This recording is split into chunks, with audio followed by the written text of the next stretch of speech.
내 진문설주와 바깥문에 기록할지니라. 아멘. 오늘 오후 찬양 예배 오신 모든 분들을 주님의 이름으로 사랑하고 축복합니다. 이 예배를 통하여서 살아계신 하나님의 귀한 음성을 듣는 시간이 되시길 바랍니다. 성경은 하나님의 말씀입니다. 하나님의 말씀인 성경은 총 666권입니다. 구약은 39권이며 신약은 27권입니다. 총 장수는 1189장이며 총 절수는 31,173절의 말씀으로 기록되어져 있습니다. 그래서 성경의 말씀은 한 절 한 절, 한 단어 한 단어가 정말 중요한 말씀입니다. 오늘의 제목도 아름답고 귀한 말씀인데요. 하나님의 말씀, 정말 아름답고 귀한 말씀입니다. 설교위의 찬송가 200장을 함께 부를 텐데요. 가사가 이렇습니다. 달고 오묘한 그 말씀, 생명의 말씀은 귀한 그 말씀 진실로 생명의 말씀이 나의 길과 믿음 밝히 보여주니 아름답고 귀한 말씀 생명샘이로다. 그 귀한 말씀이 오늘 살아계셔서 함께 예배하는 모든 마음속에 새겨지기를 소망하며 여러분들의 걸어가시는 걸음걸음 위에 주님의 축복으로 함께 하시기를 소망합니다. 만약에 여러분이 저에게 수많은 성경 구절 중에서 가장 중요한 구절이 무엇이냐고 물어보신다면 저는 주저없이 신명기 6장 4절로 구절 말씀이라고 고백할 것입니다. 예수님께서도 이 말씀이 중요하다라고 말씀하고 계십니다. 마태복음 22장 34절로 40절의 말씀을 보면 예수님과 율법사가 대화하는 장면이 나옵니다. 율법사가 물어봅니다. 예수님, 율법 중에서 어느 계명이 가장 큽니까? 라고 물어봅니다. 그러자 예수님께서 이렇게 대답을 하십니다. 내 마음을 다하고 목숨을 다하고 뜻을 다하여 주 너의 하나님을 사랑하라 라고 예수님께서 말씀하고 계십니다. 그리고 더불어서 내 이웃을 내 몸과 같이 사랑하라. 그리고 이렇게 이야기합니다. 온 율법과 선지자의 강령이라 라고 말씀하고 계십니다. 온 율법이 무엇입니까? 하나님의 말씀입니다. 말씀의 핵심이 무엇입니까? 바로 오늘 신명기 6장 4절로 5절의 말씀을 예수님께서 역시 말씀을 하고 계시는 것입니다. 오늘 본문 신명기 6장 4절의 말씀을 먼저 한번 살펴보겠습니다. 처음 시작을 이렇게 합니다. 이스라엘아 들으라 라고 시작을 하고 있습니다. 한 번쯤 들어보셨던 히브리어 단어 세마입니다. 세마 이스라엘 이렇게 시작을 하고 있습니다. 세마의 뜻은 들으라입니다. 우리가 하나님의 말씀을 먼저 듣는 것이 가장 중요합니다. 성경을 보면 하나님께서는 우리들에게 끊임없이 말씀하고 계십니다. 나의 이야기를 들으라 라고 말씀하고 계시는 것입니다. 하나님의 말씀을 잘 듣는 것, 그 말씀을 우리 마음에 새기는 것, 그것이 바로 하나님의 백성다운 삶의 시작이 된다는 것을 우리는 기억해야 할 것입니다. 오늘 4절의 말씀을 보며 이렇게 시작하고 있습니다. 이스라엘아 들으라 우리 하나님 여호와는 오직 유일한 여호와이시니 아멘. 이 뜻은 이렇습니다. 하나님 여호와만이 참 하나님이시다. 다른 신들은 다 거짓이며 오직 하나님만이 유일한 하나님이시다라는 것을 말씀하고 있는 것입니다. 5절의 말씀이 정말 중요하니 우리 함께 읽어보도록 하겠습니다. 시작. 너는 마음을 다하고 뜻을 다하고 힘을 다하여 내 하나님 여호와를 사랑하라. 하나님께서 이렇게 말씀하고 있습니다. 마음을 다하고라고 말씀하고 계시는 것입니다. 히브리어로는 레바브라는 단어인데요. 레바브는 심장이라는 뜻을 가지고 있습니다. 너의 심장, 너의 전부, 너의 존재를 다해서 하나님을 사랑하라는 의미를 담고 있는 것입니다. 내 심장을 다하여, 내 전부를 다하여 하나님을 사랑하라. 두 번째는 이렇게 이야기합니다. 뜻을 다하고라고 기록되어져 있는데요. 이 덫을 다구라는 해석이 참 애매하기도 합니다. 그런데 원어에 보면 네펫이라는 단어를 사용하고 있습니다. 네펫이는 목숨입니다. 너의 생명을 다하여 내 목숨을 다하여 하나님을 사랑하라. 내 코끝 호흡이 있는 모든 일생을 다하여 하나님을 사랑하라고 말씀하고 있습니다. 그리고 세 번째 마지막으로 힘을 다하여 사랑하라고 말씀하고 있는데요. 이 힘은 메우드라는 히브리어를 사용하고 있습니다. 메우드는 힘이라는 뜻을 포함해서 매우, 굉장히, 대단하게, 열정적으로 하나님을 사랑하라고 말씀하고 있는 것입니다. 다시 말하면 하나님을 사랑하는데 내 목숨을 다하여, 내 존재를 다하여 열정적으로 하나님을 사랑하라라고 오늘 말씀은 우리에게 말씀하고 계시는 것입니다. 6절로 9절의 말씀은 이것을 어떻게 우리가 삶에 적용하는지에 대한 실천에 관한 말씀을 전하고 있습니다. 6절에 이렇게 기록되어져 있습니다. 오늘 내가 내게 명하는 이 말씀을 너는 마음에 새기고 라고 말씀하고 있습니다. 마음이라는 단어는 바로 레바브, 심장에 새기다라는 것입니다. 하나님의 말씀을 내 심장에 새기는 것입니다. 그래서 이렇게 고백하는 것입니다. 나의 심장이 하나님 말씀 때문에 뛰고 있습니다. 내 심장은 하나님 사랑하는 것 때문에 뛰고 있습니다. 라고 고백하는 것. 그 고백을 내 가슴에 내 삶을 통하여서 새기라 라고 하나님은 말씀하고 있는 것입니다. 7절에 또 이렇게 이야기합니다. 내 자녀에게 부지런히 가르치라. 아멘. 지금 이 시간 이 말씀을 듣고 있는 저와 여러분들은 자녀들에게 이 말씀을 꼭 가르쳐야 합니다. 마음을 다하고 뜻을 다하고 힘을 다하여 하나님을 사랑하는 것, 이것을 꼭 가르쳐야 합니다. 하나님 사랑하는 법을 가르치는 것이 부모의 특권이자 부모의 사명입니다. 하나님은 우리에게 말씀하고 있습니다.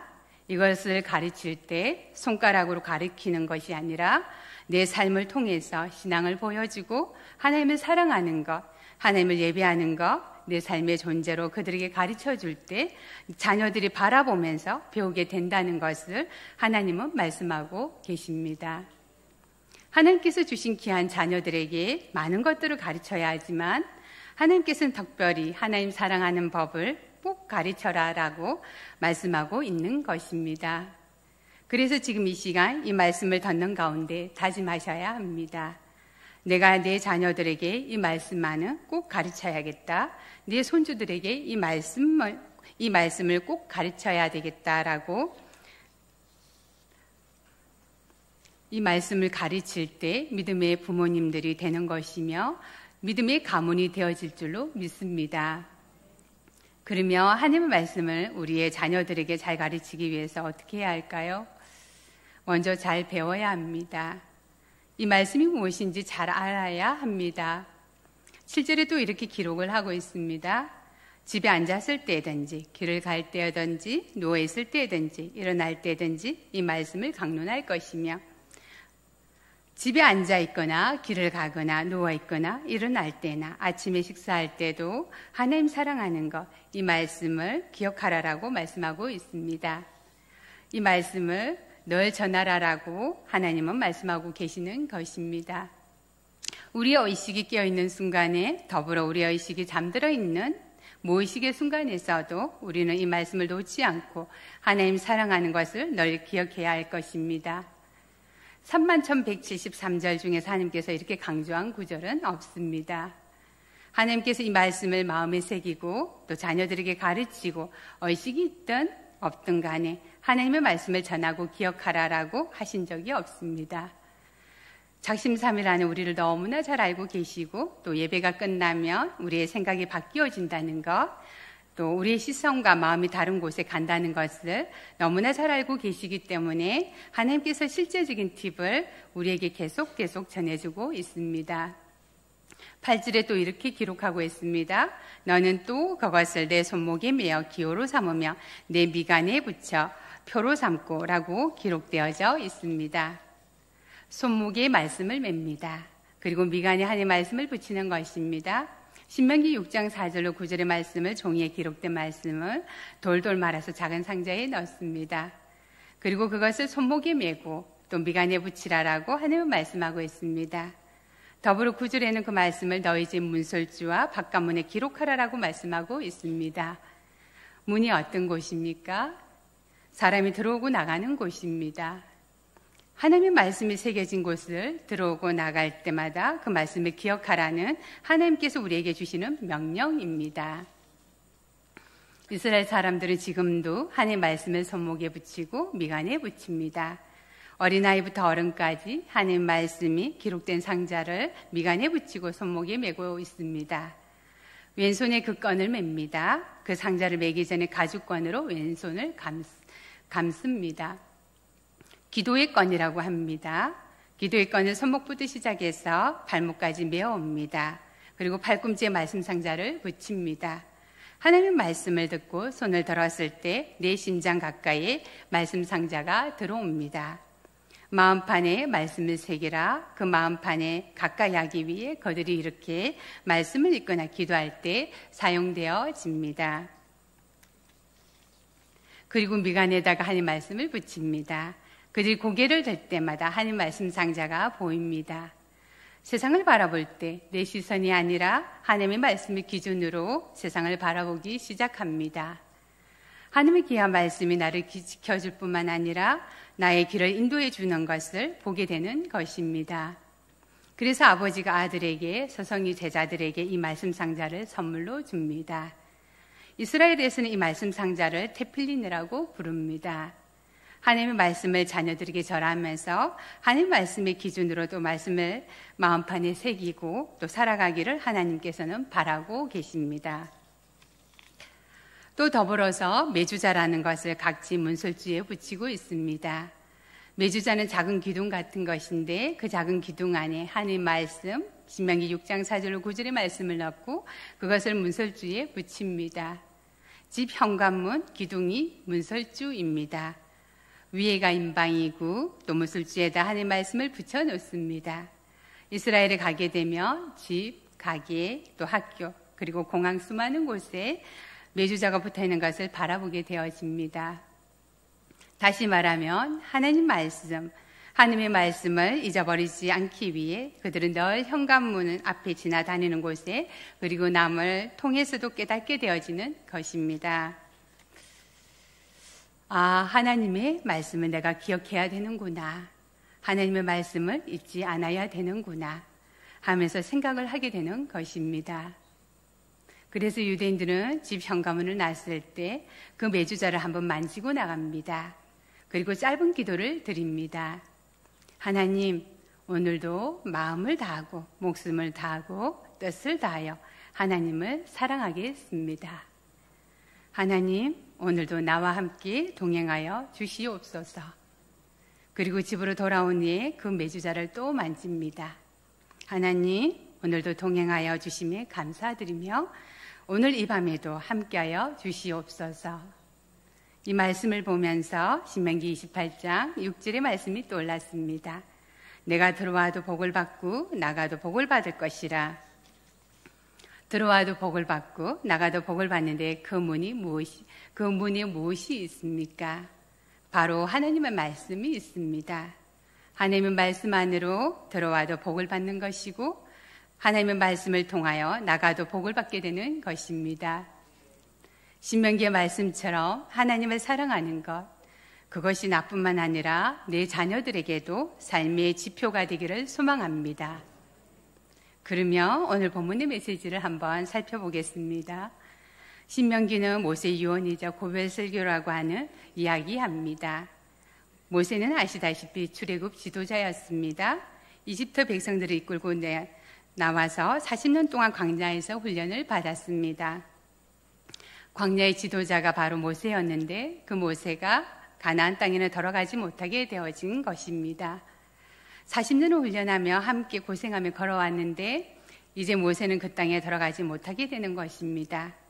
가나안 땅에 모세는 들어가지 못하고 건너편 너보산에서 이제 그 땅에 들어갈 이스라엘 백성들을 바라보면서 유언이자 마지막 설교를 전하고 있습니다. 모세가 40년을 지나는 동안 출애굽의 10계명을 받고 또 40년의 광야에서 생활을 지나는 동안 그의 마음이 달라집니다. 그의 마음이 변하게 지면서 하나님께서 하셨던 이야기가 조금씩 해석이 되어지게 되는 것입니다. 그 이전에는 모세가 가나안 땅에 들어가는 것이 목표였습니다. 가나안 땅에 들어가기만을 그렇게 기대하고 약속하였습니다. 그런데 모세가 40년 돌면서 그의 마음이 바뀌어지기 시작하였습니다. 가나안 땅에 들어가는 것이 중요한 것이 아니구나. 그 가나안 땅에 들어가서 하나님의 거룩한 자녀로 어떻게 살아가는가가 더 중요하다는 것을 깨닫게 되어지는 것입니다. 많은 사람들이 결혼식을 준비합니다. 결혼식을 준비하면서 이것저것 여러 달 동안 하나도 빠짐없이 실수하지 않기 위해서 꼼꼼히 준비합니다. 그런데 정말 중요한 것은 결혼식이 중요한 것이 아니라 결혼 생활 이후에 두 사람 부부의 삶입니다. 저 역시도 마찬가지입니다. 목사가 되기 위해 안수식이 중요한 것이 아니라 목사 이후에 지금 나는 하나님께서 주신 소명과 사명을 잘 감당하고 있느냐, 그것이 더 중요하다라는 것입니다. 성도로서 구원을 받은 것이 중요한 것이 아니라 구원을 받은 성도가 하나님 앞에서 거룩한 삶을 살아가느냐가 더 중요한 질문이기도 한 것입니다. 모세는 하나님 마음을 알게 되었습니다. 그 땅에 들어가는 것이 중요한 것이 아니라 그 땅에서 우리가 하나님의 자녀로 또 어떠한 마음으로 살아가는 것이 중요하다는 것을 깨닫게 되어진 것입니다. 마음을 다하고 뜻을 다하고 힘을 다하여 하나님을 사랑하는 것, 또 하나님이 우리의 사랑을 원한다는 것을 깨닫게 되어진 것입니다. 사람은 하나님의 사랑의 대상으로 창조되어졌습니다. 우리는 하나님의 형상으로 만들어졌습니다. 인간은 하나님의 사랑의 대상으로 만들어졌기 때문에 우리들에게 자유의지를 허락해 주셨습니다. 그래서 심지어는 그 자유가 우리가 하나님을 거절할 자유, 또 하나님을 배반할 자유도 주어져 있습니다. 왜냐하면 그래야 진짜 사랑의 대상이 되는 것이기 때문입니다. 아니었으면 하나님께서 우리를 로봇으로 만들었겠죠. 그런데 하나님께서 그걸 원하지 않으셨습니다. 하나님은 우리에게 자유의지가 있어서 배반할 수 있음에도 나는 하나님만 사랑합니다. 저는 하나님만 바라보겠습니다. 그 고백이 듣고 싶어서 하나님께서는 우리에게 자유의지를 허락해 주셨습니다. 하나님은 그래서 모세 입을 통하여서 우리에게 말씀하고 있는 것입니다. 목숨을 다하여 힘을 다하여 하나님을 사랑하라고 말씀하고 계시는 것입니다. 하나님께서 인간을 창조하신 것도 우리 인간을 사랑해서 창조하셨습니다. 우리 인간에게 이 하나님의 귀한 말씀을 주신 것도 우리를 너무나도 사랑하시기 때문입니다. 사랑하는 여러분, 성경이 어떻습니까? 참 두껍습니다. 그런데 이것을 요약해보면 무슨 말입니까? 하나님이 우리를 사랑하신다 말씀입니다. 그리고 또 무슨 말씀입니까? 너도 나를 사랑하면 좋겠다. 너도 나를 사랑하여라라는 뜻입니다. 모세가 40년 광야를 지나면서 하나님의 속마음을 깨닫게 된 것입니다. 하나님이 사랑을 원하시는구나. 이것을 깨닫고 모세가 신명기 전체적으로 하나님 사랑하여라라는 내용으로 담아가고 있습니다. 모세가 이야기하고 있는 것처럼 여기에 있는 우리에게도 하나님은 말씀하고 계십니다. 하나님을 사랑하십시오. 그리고 여러분의 의식이 깨어있던 혹은 무의식의 순간에서도 하나님을 사랑하는 삶을 기억하며 살아가시기를 부탁드립니다. 내가 숨을 쉬는 것도 하나님을 사랑하기 때문에 숨을 쉬는 것입니다. 내가 밥을 먹는 것도 하나님의 사랑이기 때문에 밥을 먹는 것입니다. 내가 잠을 자는 것도 하나님 사랑하기 때문에, 내가 일하는 것도 하나님 사랑하기 때문에, 내가 예배하는 것도 하나님 사랑하기 때문에, 내가 기도하는 것도 하나님 사랑하기 때문에, 그리고 내가 말씀 믿는 것도 하나님 사랑하기 때문에 그렇게 살아가는 우리 김해교회 성도님들 되시기를 축복합니다. 여러분의 일생 동안 의식과 무의식에 상관없이 마음을 다하고 목숨을 다하고 힘을 다하여 하나님을 사랑하는, 그래서 하나님의 약속의 말씀들이 우리 일생 가운데 이루어지는 주님의 은혜가 있는 김해교회 성도님들 되시기를 주님의 이름으로 축원드립니다. 기도드리시겠습니다. 자비로우신 하나님, 오늘 하나님의 속마음을 우리에게 알려주시니 감사드립니다. 저희들의 일생 동안 일상에서 순간순간마다 하나님을 마음과 뜻과 힘을 다해 사랑하며 살아가는 저희들 모두가 되게 하여 주시옵소서. 우리를 사랑하시는 예수 그리스도 이름으로 기도드립니다. 아멘. 200장 찬송을 부르시겠습니다.